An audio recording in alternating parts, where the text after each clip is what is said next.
You're listening to Cash and Sass. I'm Lisa Marie, your go-to gal for all things money. As the Sassy Wealth Queen and the brains behind the Sassy Wealth Coach, I'm here to take you on a thrilling ride from the financial chaos to sassy and sexy money. Welcome back, my sassy friend, for another episode of Cash and Sass. I'm Lisa Marie, the Sassy Wealth Queen and the brains behind the Sassy Wealth Coach, and of course, this podcast. And today with me, I have Morgana, I said it right, Rae. And she's a 20-time #1 international best-selling author and a mentor coach. Guarded to be the world's #1 authority on relationship with money, her groundbreaking approach to love-centered wealth building has featured her on the Wall Street Journal, Yahoo Finance, all the major television networks, coast-to-coast radio, and hundreds more. Morgana's fans, I said it wrong there. Morgana's fans call her the money goddess because of the many documented stories of clients manifesting unexpected income of hundreds, thousands, tens of thousands, even over $1 million within hours of changing their relationship with money. A pioneer in personal development for over 30 years, Morgana Rae speaks and coaches from a desire to empower idealistic entrepreneurs, artists, healers, and humanitarians to have a big impact in the world and to heal the rift between heart, spirit, and money. You are a woman behind my own heart. If I could have had a picture image of what do you call it? Clone twin? Okay. Because I absolutely love money. I used to not love money, and now I do. And I think that there is a rift between us, especially women, with having a relationship with money and being able to create and retain and expand wealth. And then when we see that when we change that relationship, that we're actually able to do that regardless of coming from it, there's so many more doors and windows and all those things that open. So share first, thank you for being on my show. And second, will you share with us your story? Like one of the things that we were talking about before we started recording was that one of the proudest moments was you changing your relationship with money. Mm-hmm. So tell us about your story. Oh, thank you for asking. And before I dive into my story, in my experience, because I've been coaching as of this month, June 2024, I've been coaching 30 years as of this month. And it has been my observation through a really wide array of clients in every kind of background, corner of the earth, profession, all that. Money is the #1 excuse that human beings give for what we can't have, do, or be. And so if we're just going to talk about living a good life, we have got to get into a good relationship with money. Otherwise, it's always going to be the obstacle. So my story, it's so funny to me that I am known globally. Like I go to Bali and I'll run into somebody from Moldova who bought my book, 5 or 10 years earlier and recognizes me. That I have this money niche is just crazy to me because I went off to college and got a degree in religion. I just, I'm spiritual. I'm from California, it's what we do. And I just want to help people. And by the way, those of us who just want to help people tend to have the worst relationships with money. So, and it's not an accident. And this is a really, really big piece. So here I was, religion major, life coach, starting in the entertainment industry in 1994 with writers and directors and producers, and really having a reputation for magical results for these first-time actors or producers who are like getting TV series and selling their films for large amounts of money. And very, very quickly, within just weeks of starting working with me. And there was even kind of a line of people who wanted to work with me. And I was doing all the stuff you're supposed to be doing, the public speaking, the brochures. Back in the olden days, children, we would go to live events with these trifold paper things that we called brochures that we hardly use anymore because everything's online. But I had, I was well known. I had people who wanted to work with me, and I would choke when it came to getting paid. And I was doing the right things, and I was saying the right things, and I was taking the classes on marketing, and I'm a very good student. I graduated as a National Merit Scholar even after a catastrophic head injury and a coma and all the cognitive problems from a traumatic brain injury. So if I determined to do something, and I'm like a lot of women that way, if we're determined to do it, we will do it, and we will do everything, and we'll read all the books and work with all the coaches and take all the classes and do all this stuff. And then when it doesn't work, we feel like the biggest losers in the world. And it hurts. And not only are we not making money, but we're also spending all this money to not make money. And I took all the classes. I had the vision board. I had the millionaire mindset. I had the coaches. I live in kind of the woo capital of the planet. So I have friends who would wave their hands and speak codes and all sorts of stuff to change my money DNA, air quotes here. And nothing was changing. And at my low point in March of 2003, and I had been coaching for, 9 years at that point? 8 years? Let's just forget 9 years.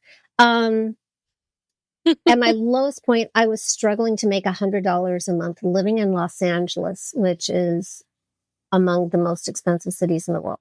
So I was living on credit card debt, borrowing from family, still getting like these great results, undercharging. At the lowest point, I had like one not so great client paying me $100 a month. And even that was looking sketchy. And I took this class to overcome sales objections. Like I kept taking more classes. By this time, I had a dozen certifications. I'm a master practitioner in neurolinguistic programming, Ericksonian hypnosis, coactive coaching, coactive relationship. It just goes on and on and on and on. Doesn't matter. I still could not get paid. So I took this class on overcoming sales objections to learn the quote magic words to say when somebody says, "Oh, I'd love to hire you, but I don't have time or I can't afford it," or whatever.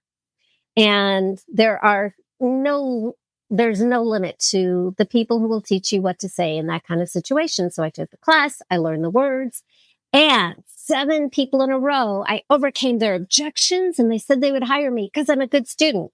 And the punchline is, 7 people in a row did not show up for our first call and didn't pay me. And that was when, as my now husband would say, the wheels came off the bus. Like I lost my last gasp of hope. It's so soul crushing, heartbreaking, infuriating, scary, hopeless to get rejected like that when you're doing everything. I was taking classes that were teaching me to do what I was already doing. It was like that snake that eats its own tail, And you were on a what I call the hamster wheel. Of death, the hamster wheel of death. And I remember being in my little tiny 1-bedroom apartment, not that far from where I am now, and dragging closed the blackout curtains and like crypting out my room and getting on my bed and just screaming and crying and raging against existence. And I felt hated by the universe, like it was sadistic and it was setting me up. Here I finally knew what I was here to do, and I was so freaking good at it, and I couldn't make a living, so what's the point of living? And it was one of those moments where I really just kind of wanted to take my ball and leave the playing field of life. And you know what that means, because what are you going to do? And I just cried and raged until I had nothing, just, until I ran out. And it was at that moment, sort of like sinking to the bottom of the pool, metaphorically, where I had 2 thoughts. And one of them was, Californian that I am, well, maybe money needs to be your next area of spiritual growth, right? Which, by the way, is, great advice for me. But that isn't what changed my life. The other thing I thought was, what is going on inside of me that I don't know about that can't be with money? Because this does not make sense. I had the results. I had the skill set. I had the marketing. I was doing all this stuff. There was something inside of me that was like superpowers of money repulsion, and I got curious about it. And things changed very quickly after that. This is still not what caused the change. I think it was the next day, very soon after this, like, take me, earth, and just, dive into the abyss of despair. I had a conversation with my coach. I want you to realize how crazy that is. I was making $100 a month. That doesn't pay for rent. That doesn't pay for health insurance, car insurance, cable, food, anything, right? And I had a coach anyway. And I have to say now, thank goodness, because it saved my life. So I have a conversation with my coach, and also this coach and I graduated and got certified on the same day, same place. We were friends, but he owned a house and I'm struggling to make $100 a month. There's a difference there. Even if our skills aren't better or worse than each other. There's some disconnect. Yeah. There was some type of disconnect. Yeah. And for months, I would do everything he told me to do, and I would execute it well, and nothing changed. Not his fault. On this day, I just vomited all of my rage and despair and hopelessness and anger and, just by the way, every healer and coach listening right now knows that we love this. And I'm not being sarcastic. A coach loves something to work with. And so I'm not like okay, coach, what do we do now? Good client. I'm just, this vomit of despair. I've done it. I've done it. I've done it. I have left a voice message on Messenger with my coach, and I was like, I know we're not due for a call. I know we don't have a group call, and you're getting this. And I literally just vomited all out. Well, they love that. You're right. They love that because it actually gives them something to work with. Yeah. And this is also where the change is about to happen. On a neuroscience, yes, I do woo, but I also love, love, love science. I graduated as National Merit Scholar from high school, even with the head injury, just made me more curious about the brain. And in neuroscience, when we light up all our neurology with a really strong emotion, that is chef's kiss, the perfect circumstance for rewiring your brain. Neuroplasticity. It's the best moment for change when the stakes are high. You and I could talk about negative money beliefs for 30 years and it would be fascinating and it would not change a damn thing because change is not an intellectual exercise. It's so much deeper. It goes into the heart and into just our survival because we have this prime directive to protect the host, to protect you. And part of that is protecting from scary change. Unless where you are is so dangerous and so uncomfortable that we can override all of the forces that want to keep things the same and we can change and get rid of what is no longer serving you and replace it with something better. By the way, that's a huge thing. I never, ever, ever remove anything, no matter how toxic, without replacing it with something better. That's how you get change to stick. So just like if you sat through traffic 45 minutes to get to work every day and you found a shortcut that got you there in 15 minutes, you don't need 21 days to change a habit. You are going to take that shortcut every day immediately. So I'm going to teach you my shortcut. What happened is, so I show up at my coaching call with all this despair. And it inspires this very strange idea and question from my coach that had never come out of him before. And he said to me, If your money was a person, who would your money be? And in that moment, because I was so activated and so upset, I instantly saw a person in my mind's eye without having to, struggle with it or construct it or think about it. It was like he was there. And my money in that moment was this big, scary, dirty, violent biker dude who terrified me. All bad, all malice, wanted to do me harm. By the way, I have no problem with bikers. But this one was bad. He was like tall and bald and had the sideburns and the white beater shirt and the tattoos. And there was just something about him that hated me and was dangerous. And in that moment, I had this, I imagined myself at a live event with this guy, and I could observe myself being hyper vigilant and watching him constantly to create maximum distance between us.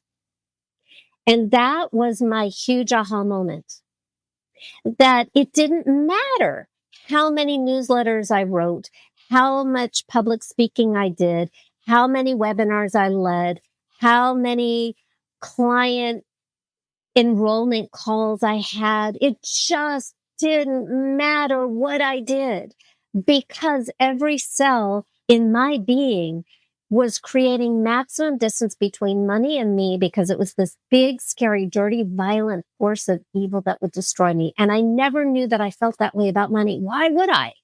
Until I was asked who money was in that moment of deep, deep pain. It only works when you can get deep enough to activate the pain, to understand why you would protect yourself from money. And this is a really big point. I've coached so many thousands of people that I stopped counting years ago. And what I've observed is that change happens at the speed of safety. So if you are trying really, really hard to change your results, whether it's money, whether it's love, whether it's health, whether it's career, whatever it is, and change isn't happening, and you're doing everything you're supposed to do, and you're reading the books and taking the classes and taking the actions, and it's not budging and it doesn't make sense. It has been my experience coaching all these people. I've observed that almost every time, and I'm saying almost just to cover my bets, but honestly, in my observation, every single time, the person has been protecting themselves from what they want. And they're not stupid, and they haven't imagined it. They are protecting themselves from things that should be protected from. And so what we need to do is make what you want safe. And when what you want is safe, it's shocking how quickly and how dramatically things can shift, whether it's making $1.2 million within a few hours. And that happened with my client, Leslie, in Idaho. Or getting pregnant, or overcoming some other, health issue, or attracting love. I slayed my love monster in 2012 when I was 45 and never, ever, ever married. And I met my husband 2 months later.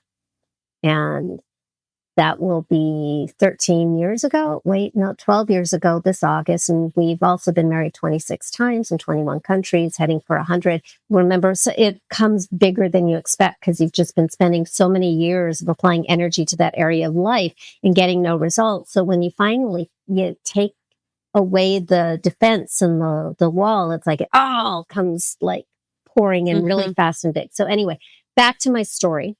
I digress a lot. So my coach said, if your money was a person, who would your money be? And it was this terrifying biker dude who was just hateful and dangerous and caused fights and wanted to destroy me. And it suddenly made sense why I was protecting myself from money. And I never, ever knew it. All those years of hard work and taking classes and trying to get comfortable receiving you were money. actually getting you were actually getting in your own way. And for good cause. Well, yeah, absolutely. Yeah. I mean, and one of the things I was going to say is, a lot of times when our nervous system is protecting us, it's protecting us for a reason. Yes. I tell my clients, and I've told the audience, I'm in the process of becoming trauma informed. And the reason why I'm getting the certification to be trauma informed is because the more I do this, and just from my past and talking with clients, there has been some kind of trauma around money. And a lot of times it's from our childhood and can go generations and generations and generations back. Just like drug addiction, alcoholism, what we see and are taught about money before we can even walk and talk actually comes with us, right? Mm-hmm. And we have to be able to turn inward. And what I tell people, it's basically how you're saying, where you're saying that you have to do more than just say you're going to do something. But I tell people you have to acknowledge where it's coming from. You have to acknowledge who would money be, or how do you see money, right? You've got to acknowledge what that is and where it's coming from so that you can then change it, make it safe. I call it flip the script, but be able to change that so that it's no longer the big scary biker dude. Right. So it's no longer mine's a gremlin. Mine's a gremlin, by the way. So or Hitler, or a slaver. I'm going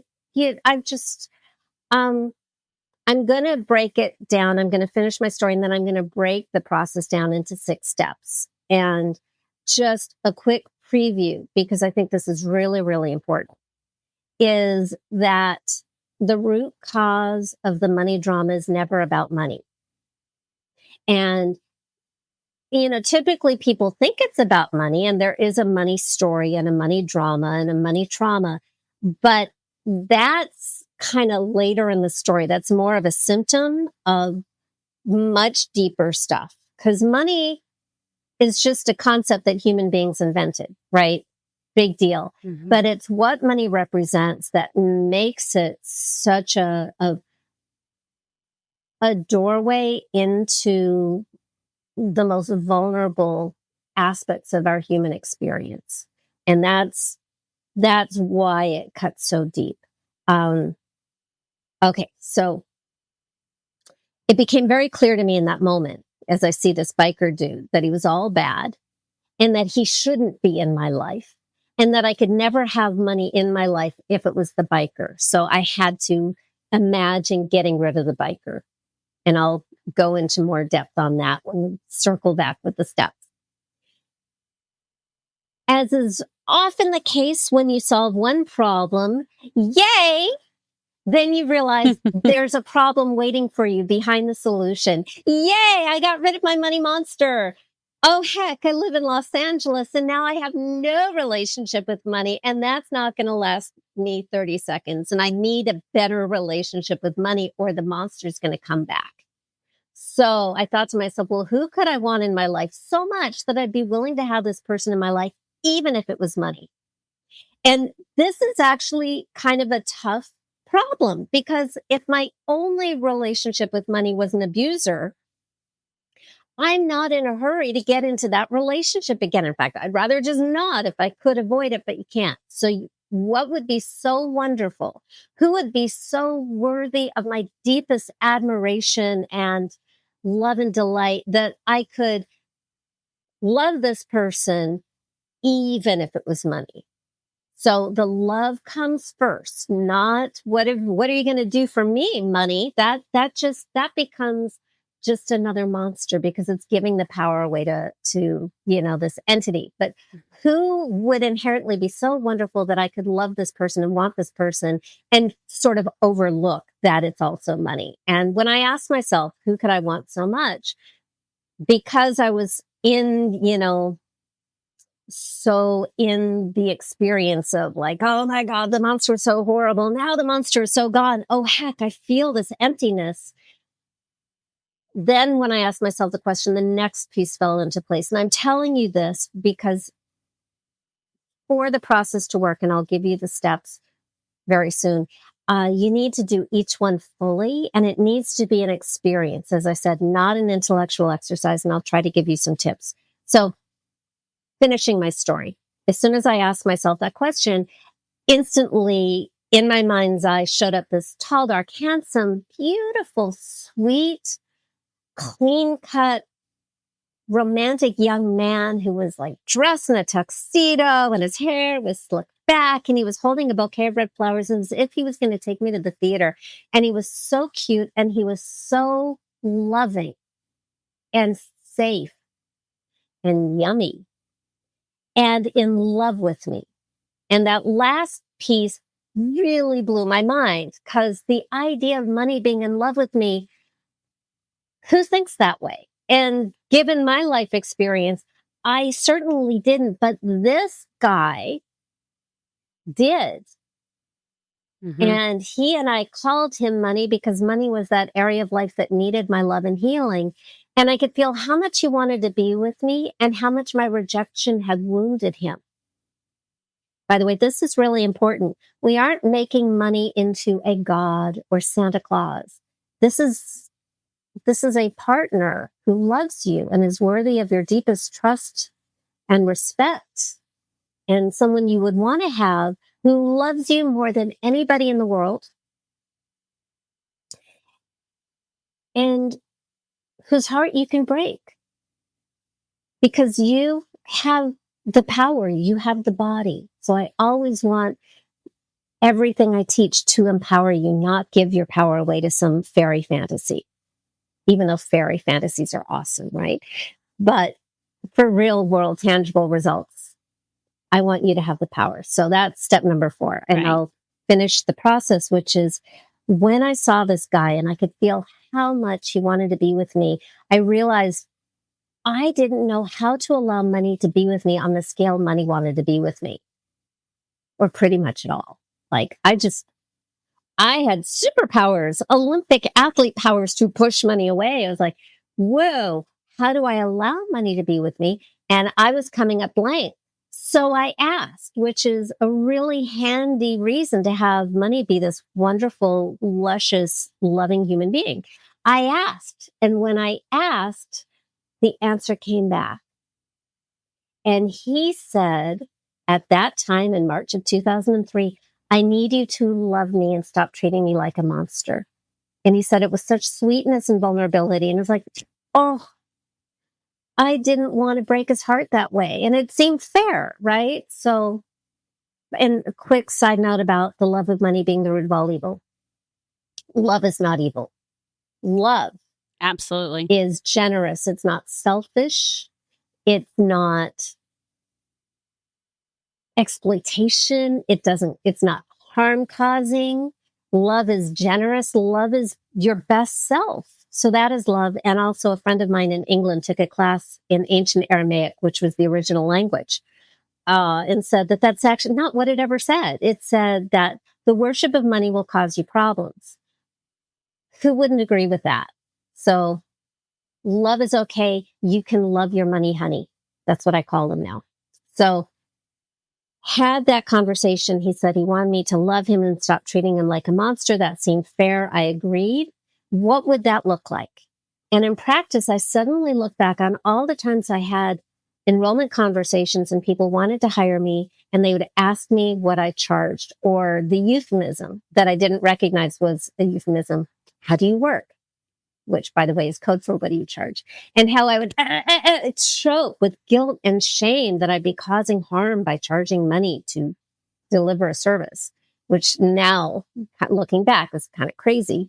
But at the time, it was like, I was spiritual and I just wanted to heal and cause no harm. And when money was a monster, there wasn't a way to charge money and have integrity and do good in the world. So this version of money wanted to save the world with me, wanted to help, no values conflict. So I made an agreement with him that next time he brought me a gift of love, which usually looked like somebody wanted to hire me, I would say, thank you for the gift. Thank you. And the punchline is, In the following days, like that week, 4 people hired me at double what I'd ever charged before in my life. Just from that shift and nothing else. And they kept coming. And they kept coming. So my rates kept going up. I started groups. I wrote books. I got a waiting list. I led my retreats. And I have made millions of dollars. And I'm the person who is struggling to make $100 a month. So let me walk you through the steps. Because I learn in a very linear fashion. I teach in a non-linear kind of channeling, going with the flow and inspiration. But for my linear learners, I want to make it really clear and easy. So step number 1, to change your unconscious relationship with money from a monster to a honey. How do you know you need to change your relationship with money? Well, the first thing I always ask is what makes you think you have a money monster? Now, I have coached clients on public assistance and sleeping on couches, and I've coached billionaires, and I've coached everything in between. And sometimes a money monster looks like lack of money, and sometimes a money monster looks like money getting in the way of love, getting in the way of the life you want to lead, getting in the way of a positive legacy. Absolutely. Making you a target, the whole more money, more trouble, that whole shtick. Mm-hmm. So whatever it is for you, the fear that it'll go away, or that you're not loved for yourself, or that there won't be enough, or that you can only make money doing things that you don't like with people you don't like, that don't do good in the world, all of it. Just throw it all in. And we start there. But that's not where you will find your monster. The monster will always be not the money story. That's the symptom of the disease. The disease is much deeper. It's what money represents. And money represents love, value, and safety. Are you loved? Or are you lovable? Are you worthy and valued? And are you safe? And anything in your life that ever made you feel unloved, not worthy or valued, or unsafe, that's where we're going to find your monster. And we just want to dig for wherever the pain is, even if you've healed it 1,000 times. If you can milk a transformation out of it, you get to go back. You get to reuse it. You already paid the price with the pain, and now you get to just use it anytime it'll do you any good. So if you had an illness or an accident, or there was violence or an eating disorder, especially for women, that's a great place to look, because and I'm speaking as somebody who had one when I was young. An eating disorder is a death wish. It's a rejection of self. There has to be less of me, that kind of thing. Anything that made you feel unloved or not wanted, that's where to look, wherever the pain is, especially if it doesn't look like it has to do with money. Start with money, sure, but also look for the stuff that hurts the most, that doesn't often look like it has anything to do with money. Often parents, because parents were our first experience of money. They told us what we were worth, what we could have. That's step number 1. Dig it up enough to feel like you're building a court case against existence and maybe even God. Like, all of this is bad. Throw in things in the world that wake you up in the middle of the night. And when you get a critical mass of ick, you've completed step number 1. And now we go to step number 2, which is now you give it personhood. Don't make it your parents. You don't make it yourself. Don't make it your current husband or girlfriend, or, anybody who's currently in your life. You basically give it a person. You give it a make personhood. It a person. It can be based on a real human being, or it can be completely imaginary, but it feels real to you, and it has emotional punch, and it's all bad. Because in step number 3, you're going to annihilate it by any means necessary. This is why it's not a parent and it's not you. We don't harm you. But even maybe the worst thing you've ever said to yourself or believed about yourself, take it out of your head and put it in the mouth of your monster.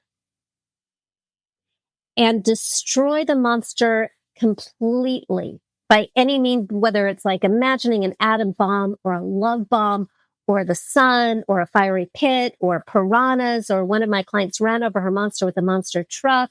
Some people like machetes or lightsabers. I don't even watch violent movies, but there's such a power that's unleashed when you choose yourself and you reject everything that no longer has permission to be in your life experience. And you put all those things that no longer get to be in your life experience, you put it in the monster and you annihilate it, and you leave no bloody bits for a monster zombie to come back. Just like clean slate, all empty, blank, gone. And it Right. can feel light. It can feel expansive. It can feel ecstatic. It can feel scary. It can feel anything as long as it feels different. Thumbs up. Good job. No trace of monster. Step 3 is complete. Step number 4. Now you get to meet what's left. And all that's left when you annihilated your monster and everything that you've rejected is gone. All that remains is love. And we are going to give love personhood. Again, this is your imaginary friend, but it's also real because your subconscious mind cannot tell the difference between real and imaginary. So it is real. It is a real relationship. This is your new relationship with life and love in yourself. And we're going to call it money, because money is an area of life that needs our love and healing as individuals and as a species to survive. And this person loves you more than anybody in the world and chooses you over everybody in the world. And I want you to feel this person, smell this person, hear this person, and maybe even finally see this person. But in that order.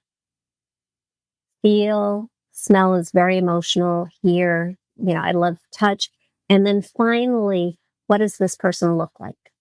What does this person think about you? What does it feel like to be with this person? Step into this person's arms and feel him or her or them stroking your hair, whatever your flavor, and just feel the safety and feel the love and feel the companionship. And now you have somebody to just pour out everything that you're worried about or concerned about, or the things that used to concern you. And you can imagine sitting on a couch and cuddling together and looking at the circumstances as your life as a couple, and look at it through your money honey's eyes, because your money doesn't have your insecurities and neuroses. Your money honey sees how powerful you are, how worthy you are, how lovable you are, and sees the bigger picture and sees what you might not have seen. And that's step number 4, is now you have a conversation. Or 5. Sorry, 4 was meeting the money honey. 5, have a conversation. I invite you to use my first question, which is, what do you need from me to allow you to be with me the way you want to be with me? Because again, you have the body, so I always want to give the power to you. And then step number 6 is concrete, measurable action. Action is magical. If you want physical results, take a physical action. And it doesn't have to be obvious. It has to light your money honey up like a firecracker, something that your money honey is excited about. So maybe it's doing your taxes. And I've had clients say, wow, those taxes felt like foreplay. Whoa. Whew. Light me a cigarette. And sometimes it's like going dancing or getting a massage or learning French. I had a client whose money honey told her to stay home and do laundry instead of go out one weekend. And while doing laundry, she got a phone call and a $20,000 client. It doesn't have to make sense. It just has to make sense to you and your money honey. And do it, because doing it signals to you that you are committed to this relationship, that you are a good relationship partner, that you are worthy. And do it without attachment to results, because that brings back the fear and that turns your money honey back into a money monster. But just stay in communication and then see what happens. And then let me know. Because I just sent out an email last week and then posted it to my blog, and then got a letter from a guy named, I think his name was Doug Weinberg or something like that.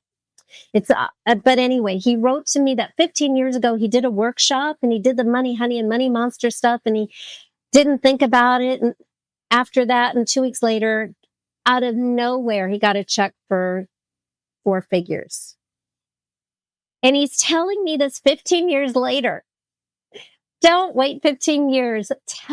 Just drop me a note and let me know. This is my kink. I have no shame about it. I love to hear what happens. And go to my website at morganarae.com. Easy peasy. It's just my name and add a .com at the end. One word, morganarae.com.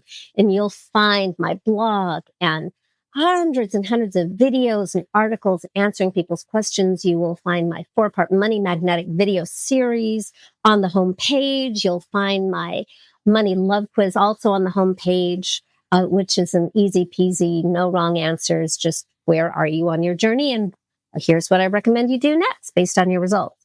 So lots and lots of resources there. And you can always reach me through the website at morganarae.com and find more information and let me know how this switch from monster to honey works out for you. I love the way you did how you said it, from the switch from the monster to the honey. Because, for my listeners, a lot of times I tell them is we're changing the relationship. We're changing the relationship with your money.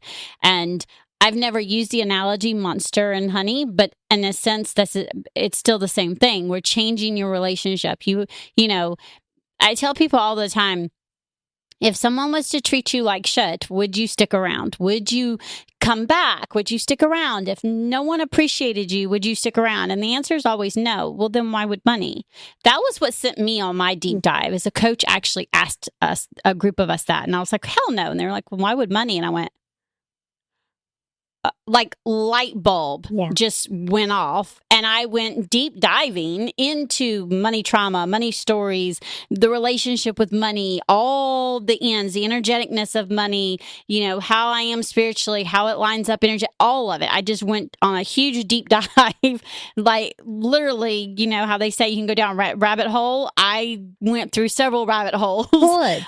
But it took me on this journey to which led me here. And, one of the things that I'm passionate about is when we realize that we can actually change our relationship with money, that we can actually change it from that monster relationship to that honey relationship. And, it'd be a drop down gorgeous dude or dudette or whatever, right? But when we change that relationship, it opens up so many doors, especially when we're energetically aligned. Yeah. And, I think it's really, really important that we realize that it may take a little work, but doing the steps the way you're saying and doing it and really, really being honest. And that's where I tell people a lot of times, look, you don't have to be honest with me. You don't have to be honest with Morgana. You don't have to be honest with anyone, but you need to be honest with yourself when you say who who that is and envision it and doing the steps. You have to be honest with yourself, right? Well, and I think it's really important. And it's my job to be able to tune in to that. Like, I really don't care if any of the facts of my client's story are true objectively or not. If it's emotionally true to the client, it's true. Oh, yeah, absolutely. And absolutely. It's also important to complete this process in one sitting. Like, I had a 15-minute conversation with an artist, I think it was Chris Galligan, about the process, and he got $100,000 in orders that night. And I've also been in the circumstance where I had a client where it took 8 hours, really challenging hours of digging and digging and digging and digging to get the client to the place she needed to be for the change, because she had so many layers of trauma. Not her fault. And it's like, I will go as slow and take as long as it takes to get where we need to be for the change to be possible. And then she made $1.2 million over the next 2 months. So it really, yeah, it's great and fun when it's quick and easy. And I always, ask clients, is it okay with you if it's quick and easy? Because I want to lay that foundation, but I also really, as a coach, it's my responsibility to adapt to what the client needs. And there's no way to know before we kind of go in. That's the reason. Right. And that's the reason why I tell my clients too, is that I start where you're at, because I think that's really important. Yeah. You have to start where they're at, because if you don't, then none of it's going to work anyway. But the reason because you have to be willing to do the deep work. Why I say that for me, it's necessary to complete the process in one sitting is because I don't want to open up like this can of trauma and then go, oh, well, you look at the time. It's really important. Again, you never take anything away without something better being ready to replace it with. And for myself, I had heard the idea of relationship with money for years, but money is an abstract, imaginary concept, and it didn't get real for me until I gave it personhood, which is, that's the shift. And the key is, in my experience, for the big results. Like my client Perry made $13 million in 3 years after I coached her. And I just have I get a note every day from somebody somewhere, whether I coach them or they did the process on their own with my book, Financial Alchemy. One of my favorite clients, Pam, had her first $250,000 sales month doing the process on her own with my book before I ever knew she existed. And then she hired me and then she bought the company that she was making those sales for. Now she's the big boss lady. What is just really important is, again, safety. If you're, the safety to go deep enough, to feel enough, to make the monster real and have a good reason to get rid of it completely. And that creates, sort of like the vacuum, and nature doesn't like a vacuum. So it sort of invites the energy of the love person to come in after that. And the word you said, alignment, it's always about alignment. And if money is this person who adores you and is fun and shares your values and wants to save the world with you, then there's no obstacle. Absolutely. Morgana, I appreciate you being on my show, and I want my listeners to know that, I always tell people that there's more than one way to do this. That's the reason why I have Cash and Sass podcast. That's the reason why I'm so passionate about women being able to stand on their own 2 feet. That's the reason why I want women entrepreneurs to see that they can create, retain, and expand wealth, whether they come from money or not, because I didn't come from money. My story's been told quite often. I was on food stamps and I was told all the stories that I would never get off of it, because now I would be, and again, don't tell something, especially me, don't tell me I can't do something, because I'm going to guarantee you I'm going to prove you wrong. And in that process, I learned that I say relationship with money because, and if that works as an abstract or if it's a personhood, however it works for you, that's the key. I want you to change that relationship, and imagine them being a person. If that's what helps do it, please do it. Because you're still getting the same outcome that me and Morgana are telling you that we want you to do. And that's opening yourself up to creating and retaining and expanding wealth so that you can make a bigger impact in the world and so that you can change the world. And I believe that it's going to be the heart-led women entrepreneurs that are actually going to change the world. I believe that with every fiber in me, just like I know that this is why I'm here and what I'm supposed to be doing. If you'd have told me this 20 years ago, I'd have laughed at you. And I still know that now it's what I'm supposed to be, what I'm here for. I want y'all to please take all of this in, because there were so many gold nuggets, and I want you to go to her website and I want you to find all the things. And we will have all the stuff in the show notes. And, just take what resonates in and let it help you change that relationship. Because honestly, that's the first step. I don't care if you're a millionaire. I don't care if you're making 4 figures, 5 figures, 6 figures, mid 6 figures, whatever. If you don't have that relationship where it's a good, loving relationship, you're always going to feel broke. And I've had tons of clients who are making that kind of money, and they're like, I don't know where my money's going. I feel broke. And I'm like, okay, well, we're going to backtrack from this part. And y'all know me. I believe in the mindset and the management. They go hand in hand, but we're going to back away from this part and look at this part, because there's a block here and we need to figure out what that is. So thank you again, Morgana, for being on my show. I truly, truly appreciate it. I love going from Munster to Money Honey, because I love money. So, remember, my sassy friend, practice that gratitude, change the relationship, have a money honey instead of a money monster. And until next time, stay sassy. Bye. Thanks for joining us this week on Cash and Sass. Check us out on social media and on our website at www.thesassywealthcoach.com, where you can download my free Money Story Start Guide. The website again is www.thesassywealthcoach.com. And as always, subscribe to the show to catch every new episode and leave us a review so we can continue to bring you fresh content. And remember, yes, it is possible to have sassy and sexy money. See you next week.